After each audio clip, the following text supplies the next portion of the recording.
Hello, class. So last week we talked about what united Greece and made Greek people feel a part of the same culture. So we talked about how they shared a common language, how they had some common money, and how they had some common religion. Well, another main thing that united the Greek people and helped them realize that they were all the same group was the Greco-Persian War. So wars can bring people together and unite the country. So you think about World War One and World War Two, like it united the American people, and all the American people were working for the same cause of supporting the war.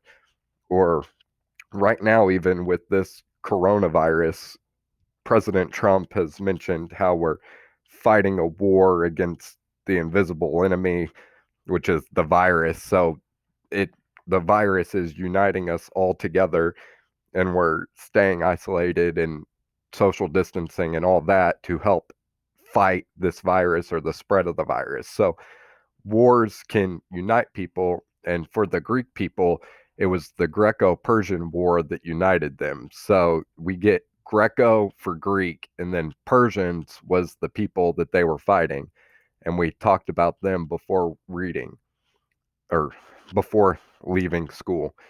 So you may be wondering, what evidence do we have to prove that this war actually happened? Well, we have archaeological sites and buildings and battlefields. We also have contemporary art to prove that this happened. So, contemporary art means that it was art made during this time period, and that goes in with archaeological artifacts. And then there's also written sources. However, most of these sources are mostly Greek sources, which gets to the one of the main topics of this week, which is historical bias. So, historical bias is when you let your own opinion come in and impact the telling of a story. So, we talked about historical bias a little before we left school. We mentioned the movie 300 and how there was some things changed in the movie to make it more entertaining or more interesting. So the Spartans in the movie didn't wear very much armor because they wanted to show off like their muscular bodies, and they all had the red plume thing on top of their helmet to make them look cooler. So changing history in to make it more interesting is historical bias. And the main the written sources main focus was the relationship between the Persian and the Greek states, and it aimed to show the Persians as immoral or overly focused on luxury. So the counts of the Persians from this time period were designed to make the Persians look bad.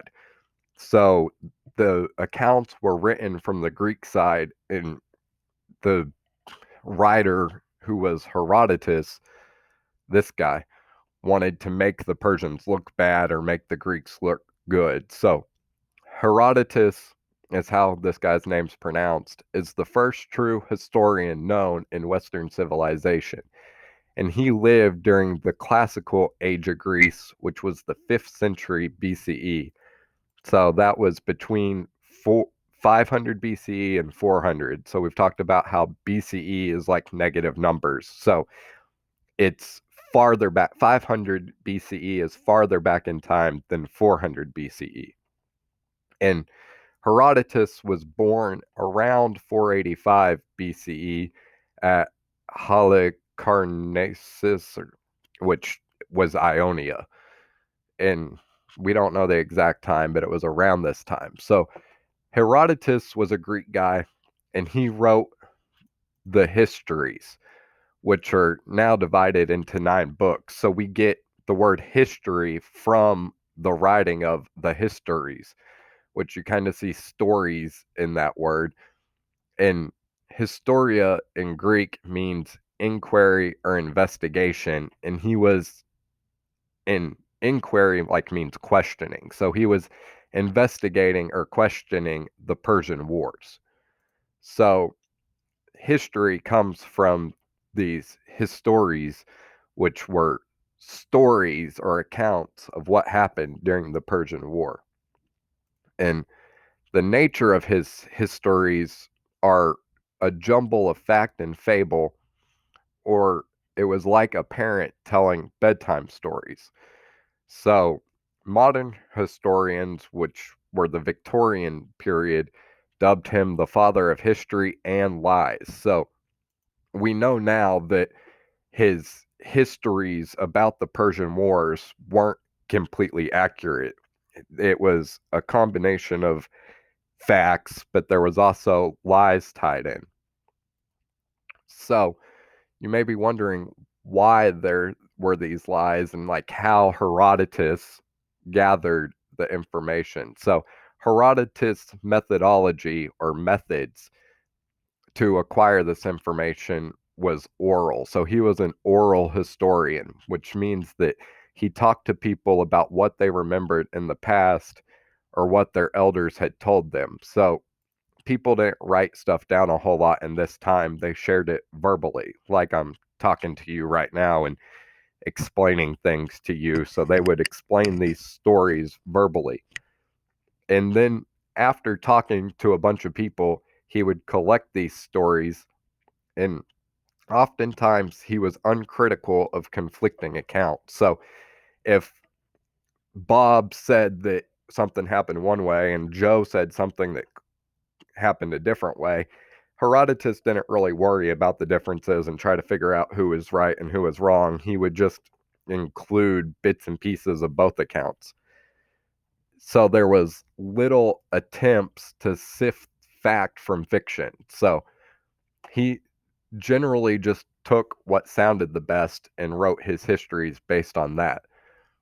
So the organization of Herodotus' histories is discursive, which just means unorganized or confusing. So it was a jumbled up mess. He would take these accounts from different people and he wrote them down in the way that seemed most interesting to him and the way he remembered them telling him. So the struggle with this method is he had people telling him stories verbally, so they might not remember correctly.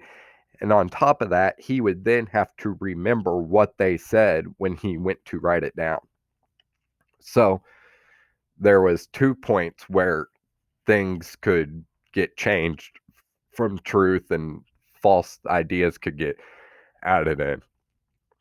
So the main goal of his histories was to tell the story of the Persian Wars. And the Persian Wars, the first Persian War was around 490 BCE, so before Herodotus was even born.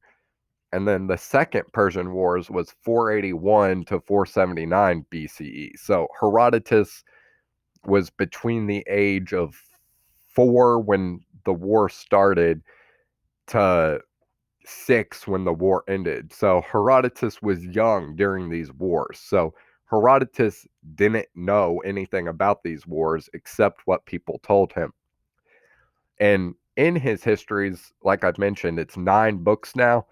Well, the first 4 books were deep backgrounds about Lydia, Egypt, and other different places. And it wasn't until book 5 that Herodotus even gets to the Persian Wars.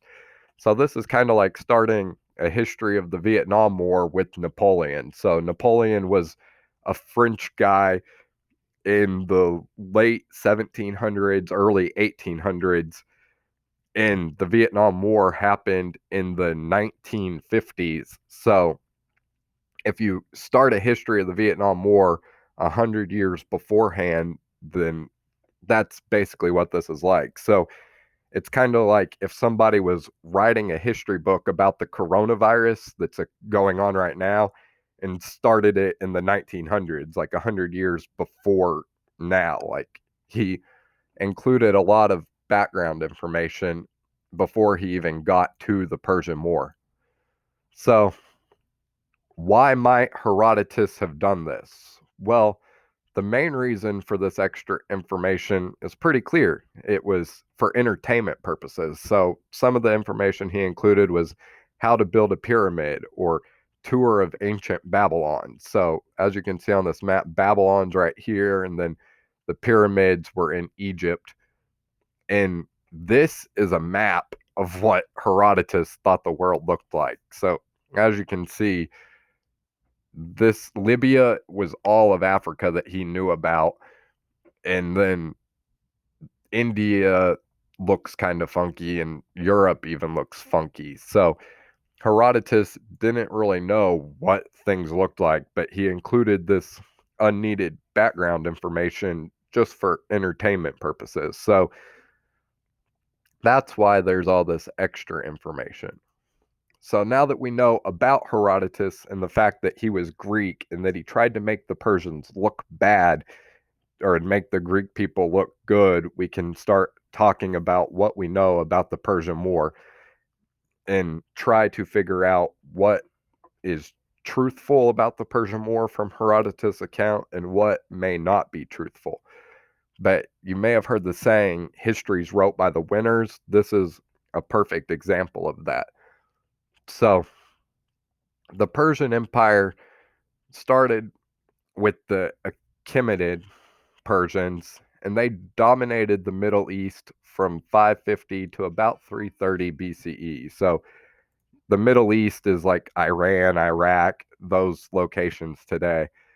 And they started out as just small bases near the city of Parsa, but then they conquered other areas with their military and grew the empire a lot larger than this, as you'll see on the next slide. So because they grew their empire so large, they incorporated a lot of different ethnic groups. And the Achaemenid Persians were well run and well administered their government, and they used a cuneiform script of writing. And they were organized and had a system of coinage, royal roads, and post office or post. And they were very tolerant, and each province kept its own language, religion, and some of its laws. But they all owed allegiance to the Shahanshah, which was the king of kings. So the Persians conquered people, but they let them keep most of their way of life, and they just had to pay taxes to the main king. And here's a map of what the Persian Empire ended up growing to. So it started in this region, and then it grew into northern Africa and Egypt. It grew all the way to the borders of India over here, to the east. It grew to the west for all of modern day Turkey and southern southeast Europe, and even was bordering into growing into Greece's land. And so we've talked about they allowed people to keep their beliefs and laws. Well, one of the main reasons that is the Persians believed in Zoroastrianism. So the Z word here is pronounced Zoroastrianism. And we talked about this before leaving. It was a religion that future a battle of light and dark, so good versus evil. And it popularized a dualism. So modern day Christianity is kind of has dualism. We have God who's good, and then the devil or Satan who's evil. And Zoroastrianism was one of the first religions to incorporate this. And in Zoroastrianism, they felt it was good to let people live the way they wanted to live.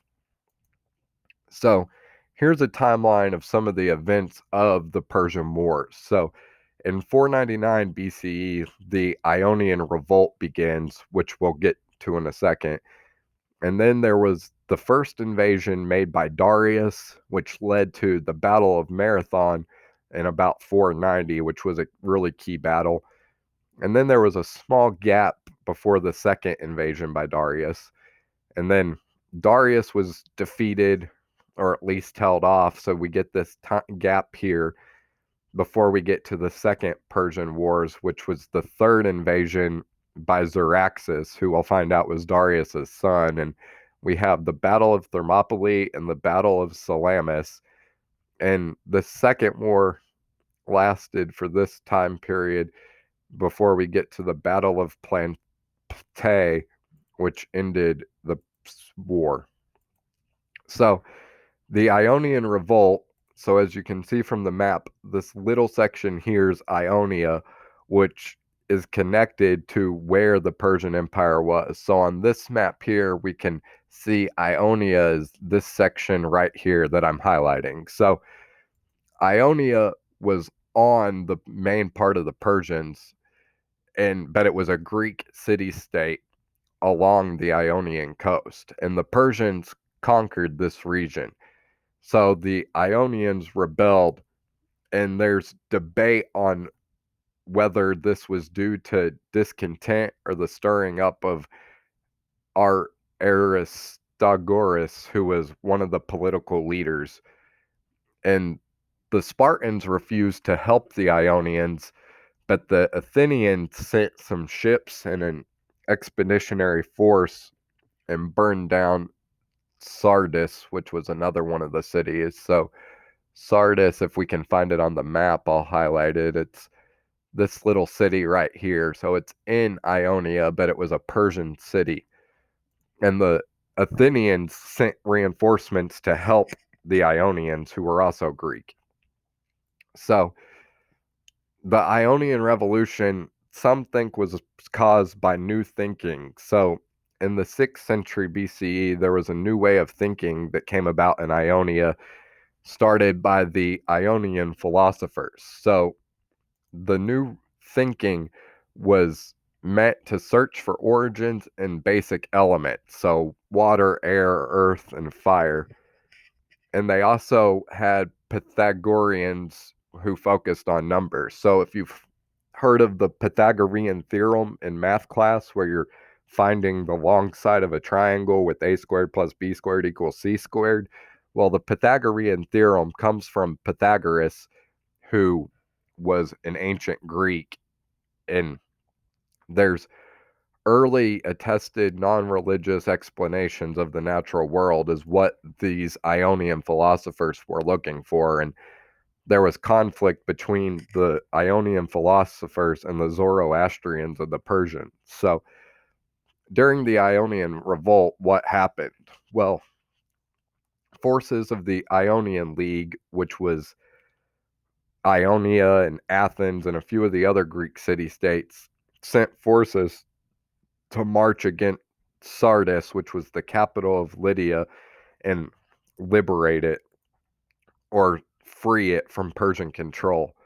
So, in the ensuing celebration, the Ionians burned the city down, and then the Lydians call in Darius and the Persians to oust the Ionian League.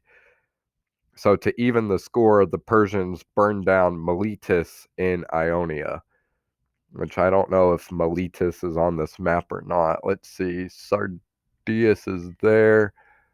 I do not see Miletus, but it was another city in this region that was controlled by Ionia. So to get revenge, the Persians burned down one of their cities. So what happened after the Ionian Revolt? Well, democracy did not spread to other regions. So Athens was a democracy, and democracy didn't spread. The new thinkers or philosophers from Ionia fled to West Greece and Italy, or the Roman Empire, and the revolt gave Darius an excuse to attack Athens for sending ships to help the Ionian League. So Darius wanted to have a military victory to add to his institutional and economic achievements as king. So the empire hadn't grown very much, and Darius was trying to grow the empire to go down in history as a good king. So here's a map of Darius's naval expeditions across the Aegean Sea. So this color here is the Persian Empire. So all this is the Persian Empire. Ionia again was in this region. The orange is a vassal state, which is Macedonia. So they were kind of controlled by the Persians, but they had their own government, but they paid tribute to the Persians. And Macedonia becomes really important in history because that's where Alexander the Great comes from. These green was neutral states, so they were Greek people, but they didn't want to get involved in this war. And then this yellow is the state or areas that were at war with the Persians. So Athens is this dot right here, and Sparta is this dot here, and then Thebes is another big city state. So this dotted line is Darius's army in 495, and then this red line here is a fleet that Darius sent in 495, and then the purple line's another fleet that he sent in 490. So one of the biggest battles in this first invasion was the Battle of Marathon. So Athens was left unprotected, so Miltiades sent Pheidippides to warn the Athens of the coming invasion. So Pheidippides ran back and told them the message, and then he fell down dead. But he was shouting like, "Rejoice, we conquer." And this was the origins of the marathon, or the modern day race, which was 26.2 miles, and the Persians departed. So marathon's here, and he ran from here all the way over to Athens and told them about the Persian invasion coming around this way. The Persian fleet's here, and they attacked here, and Athens had to defend here. And this was about 26.2 miles. And this story is where historical bias comes in. So now, modern times, we don't think this actually happened. Like, we think it's a couple stories that got jumbled up because a guy running 26.2 miles and the time that he did and falling dead just doesn't make sense. So this is a case of historical bias, but nevertheless, marathon and the battle was an important battle, and we have the modern marathon today thanks to this. So the first Persian Wars was during the 480s, and between the wars, Greece had the rise of Themistocles, who used or abused ostracism and his power. So he took advantage of his power and convinced the Athenian assembly to build a fleet of triremes, which was 3 decks of ore ships. And then the Athenians also discovered a huge vein of silver in the Laurian mine southeast of Athens between the wars. And here's a picture of these big triremes, which actually become important during the second war or invasion. So after the first invasion, you may be wondering what happened to Persia. Well, in Persia, Darius died and his son Xerxes became king around 486, and he ruled till 465. There was also a revolt in Egypt, which got suppressed in 483, and then Xerxes had plans to attack Greece and avenge his father Darius.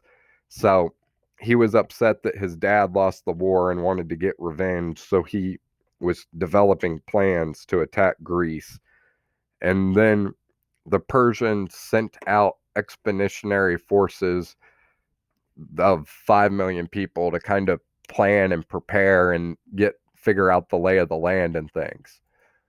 So the second Persian invasion started around 481 and lasted to 479. And Xerxes had attacks by land and sea. And there was a spot called the Hellespont, which was water separating European Turkey from Asian Turkey. So if we go back up to this map here, there's this gap right here between these two lands, and he had to build a bridge to get across that, and he used boats to make a bridge.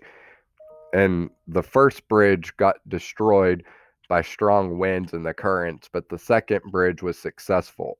So the northern Greeks in this region let him pass. So, like we talked about, this he came across over here and around through here, and the orange was friendly with Persians, and then the green was neutral. So they just let the Persian armies pass during the second invasion.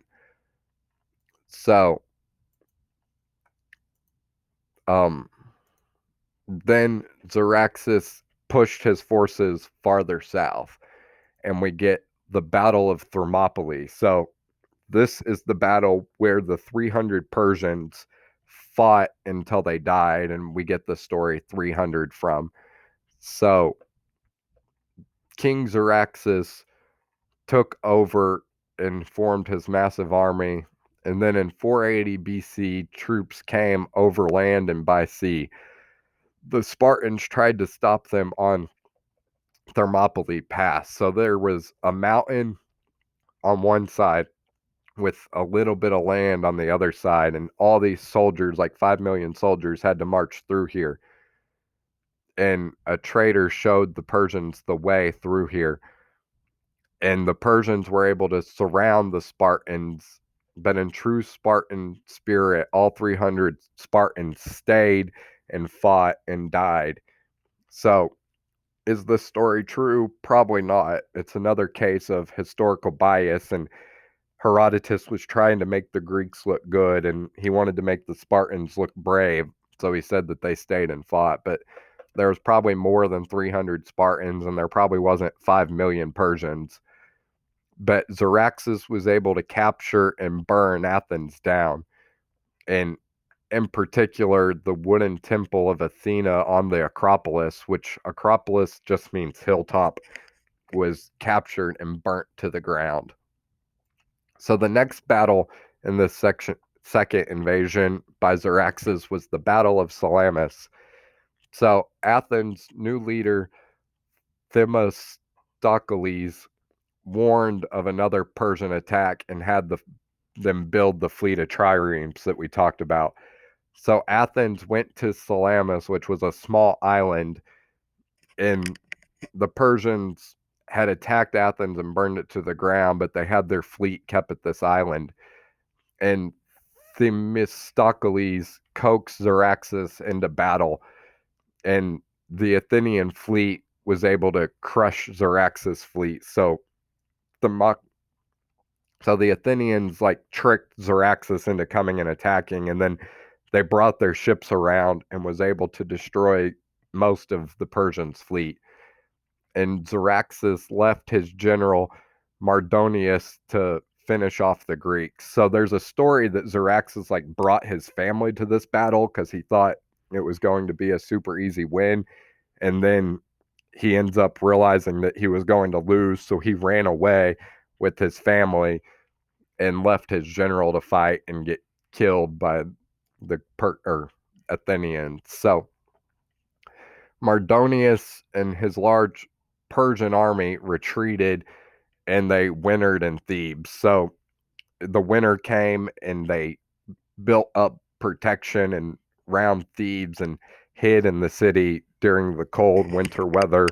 And the Athenians and Spartans, and they were wintering in their cities too. So battle pretty much stopped. So in this time period during the winter and the bad weather times, the fighting would stop, and they'd have to wait till it got warmer. And the Battle of Platae came about in the spring of 479. So this battle was long and hard fought, but the Greeks end up winning, and Mardonius is killed. And with that, the Persian threat's over. So Xeraxes just lost like his best general and a lot of his army and decided to retreat and not fight. And again, here's another map kind of showing the different battles. So to put things in perspective, there was all these little dots right here are star type things were different battles. So most of the battles, as you can see, happened in the Persian Empire. But there's also these main battles. So these stars were like the Ionian revolts, and then these spots here where the swords cross were battles, and there was a few battles over here. The Battle of Plataea was right here, which was east of Athens. The Battle of Marathon was just north of Athens. The Battle of Thermopylae was here in this northern part of Greece, and there was a battle here, but the Persians only made it to this part, so they didn't make it down here, which is important because Athens had most of the battles in their region, and Sparta's able to take advantage of that, as we'll learn about next week. So the blue here was opponents to the Persian. The orange is the Persian Empire. Macedonia was a vassal state of the Persian Empire, so they paid tribute. And then this part here was the neutral or Greeks. But all these city states down here were united against the Persians, which is key because war helps unite against the Persians. So, what was the effects of the Persian War? Well, the Persians didn't consider it a defeat because the Spartans lost a lot of their soldiers. Athens was burned and Erythraeans was enslaved. But Greece did gain control of Mediterranean trade routes. So this water here in the Aegean Sea is a part of the bigger Mediterranean area, and the Greeks gained control of that, which is key. Athens emerged the most powerful polis, and Athens ended up rebuilding and entered a golden age. So when we talk about golden age in history, that's a time of like being profitable and super wealthy. So the United States in the 1980s could be seen as like a golden age because we were really gained a lot of wealth then and had a lot of advancements. And Athens was able to unite many of the polis in defense of the like Ionia League. So Athens and these other different cities around here united together and created their own league. And Sparta became suspicious and formed its own alliances. So this city states down here with Sparta joined together. And this is where we start getting some tension between Athens and Sparta, which we'll learn about next week. So, the conclusion to this Greco-Persian War, did it really happen the way that we say? Probably not, but it's a thrilling story that, but how much of it's truly history? Like, we don't really know. Like, we mentioned the Battle of Marathon and the guy running probably didn't happen exactly that way. The Battle of Thermopylae with the 300 Spartans probably didn't happen exactly that way, but most of like the key parts are probably true, and it's a really entertaining story, and most of the sources are accurate. So we talked about how, yeah, the questioning Thermopylae and things, but Herodotus is the father of history, and even if Herodotus can't be verified, there's still important psychological elements in what really happened. So it shows like patriotism and the love of liberty and uniting together to protect that, which is what our country's built upon, and other key things for the future. And even today, we have to worry about historical bias. So this was the Greco-Persian War. And the assignment that you have to go with it is just this short little file. And you'll know if you met the requirements by filling in all these boxes and gathering information from this PowerPoint and video and using it to fill in these boxes. So you're going to read the problem here, and then you'll write down what you would do and then you'll describe what really happened, and then you'll write the outcome and the effect that that had. So, like this first one is a group of people from an area called Ionia have been conquered by the Persian Empire. These people are now being taxed heavily and must serve in the Persian army. They are asking you for help to free them. So, in this first box here, you'd write if you would help them or not. So, yes, I would help them because they deserve to the right to rule themselves, or no, I wouldn't help them because I my own safety is more important.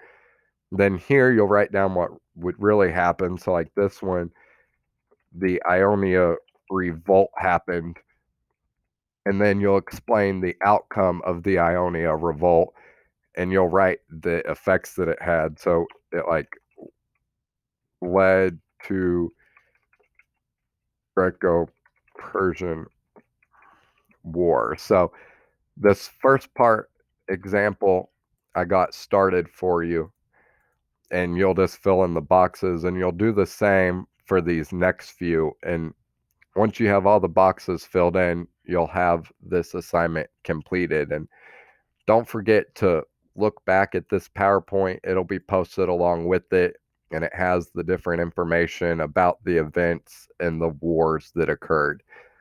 And if you have any questions, you can leave a comment, like a private comment on the assignment on Google Classroom, and ask your questions as needed.